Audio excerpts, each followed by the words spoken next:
সুপ্রিয় শ্রোতাবন্ধু, radio Sundarban 91.2 FM এর অনুষ্ঠান শুনছেন। এরই মাঝে আপনাদের জানিয়ে দেব, মিনাখার সোয়ানি নলফাতে অনুষ্ঠিত হলো ঐতিহ্যবাহী ঘোড়া দৌড় প্রতিযোগিতা।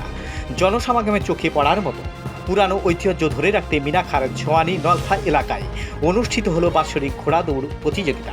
বহু বছর ধরে চলে আসা এই প্রতিযোগিতায় এলাকার লোকসংস্কৃতি ও ঐতিহ্যের অন্যতম নিদর্শন।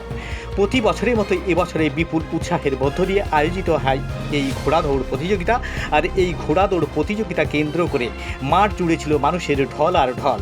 দূর দূরান্ত থেকে অসংখ্য মানুষ এসেছিল এই ঘোড়া দৌড় প্রতিযোগিতা বা ঐতিহ্যবাহী খেলা দেখতে। ঘোড়ার খুরের শব্দ, দর্শকদের উচ্ছ্বাস আর গ্রামীণ মেলার আবহে যেন জমে উঠেছিল গোটা এলাকা।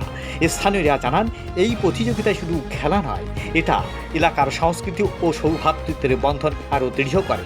আয়োজকদের উদ্যোগে অনুষ্ঠিত হয়েছিল এই সুষ্ঠুভাবে এই খেলা আর ঘোড়ার প্রতিযোগিতা। পুরানো পরম্পরা বজায় রেখেই ভবিষ্যতের এই আয়োজন চলবে বলে জানিয়েছেন উদ্যোক্তারা।